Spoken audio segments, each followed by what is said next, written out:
everybody, it's your boy Brickhouse here on a Monday. Hope everybody had a great weekend. Had a chance on Saturday to go and see Godzilla -1. And I'll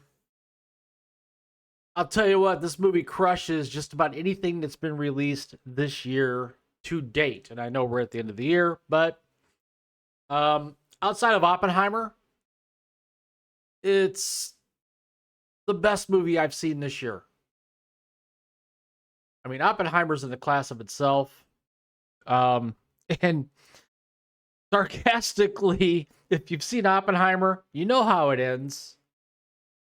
And just saying that Godzilla -1 could be a result of what happened in Oppenheimer.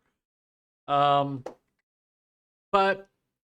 one of the things I wanted to bring to everybody's attention is Godzilla -1 has a budget of $15 million. As compared to all the Disney movies, be it Marvel, Lucasfilm, that generally have budgets of 200 million plus, some upwards of 300 million. Indiana Jones, the Marvels. And for a movie like this to not only be successful, of course, in Japan, but to be successful here in the States is something to be said. In fact, found this article in the New York Post, and this is from a couple days ago. Godzilla -1 broke box office records. The prehistoric reptilian monster flick, the 37th in the Godzilla franchise, now holds the title of biggest single-day domestic box office for a foreign live-action film. They took that from Screen Rant. It's also the largest domestic debut for a live-action Japanese film and the second highest debut for a live-action foreign-language film ever. Moviegoers are raving about the film, which slithered its way to the number 2 spot in the box office on Friday, according to Box Office Mojo. I believe the hype is well worth it, said Miguel Santos, 46, a technician from Jersey City who caught the flick at the Times Square AMC. I thought the Godzilla movie was very well done, a lot of action, a lot of great dialogue. Even though it was in Japanese with subtitles, I thought it was a very good story. I would like to see a continuation of the series. And that's the thing. This movie just didn't center around Godzilla going on a rampage, destroying cities in Japan.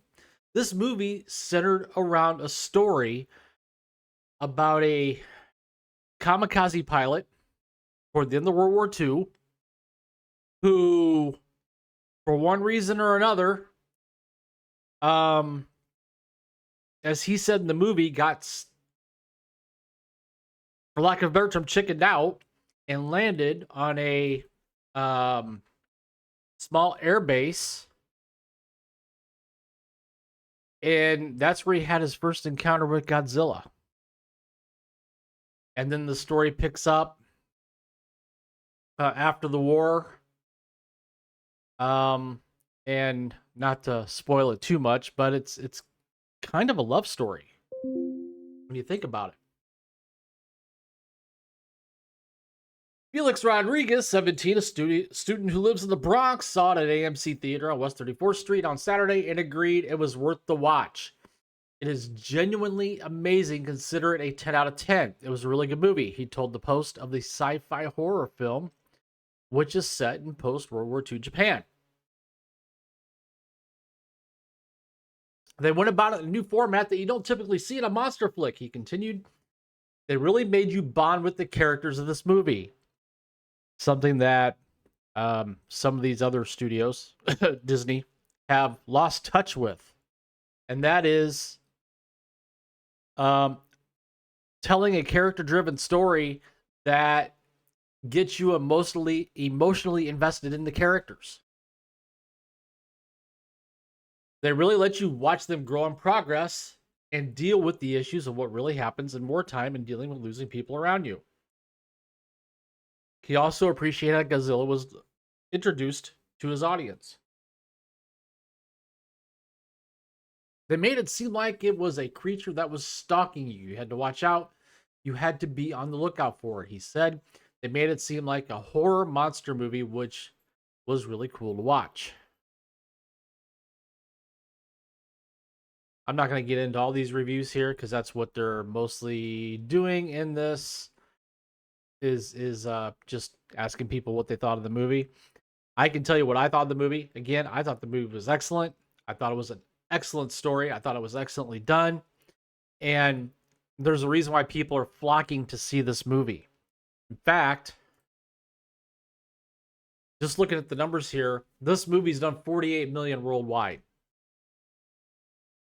on a $15 million budget.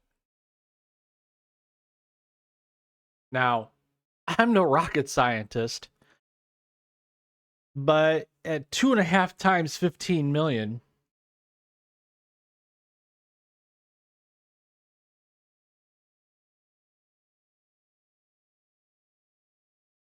this movie would have to do 37.5 million to break even, and it's already broken even. It's already made money. In fact, with the way things are going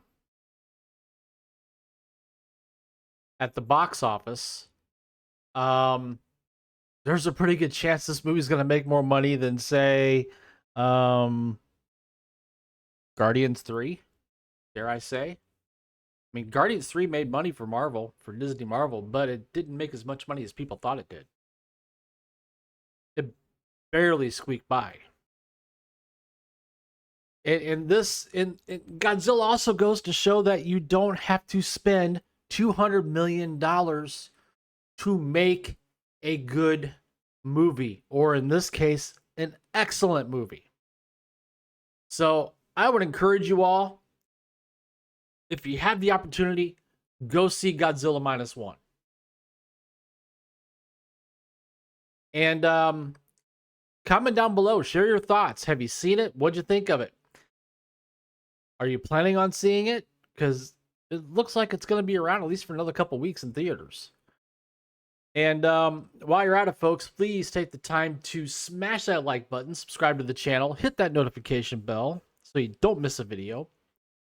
And that's all I have for now. So I will see you guys later.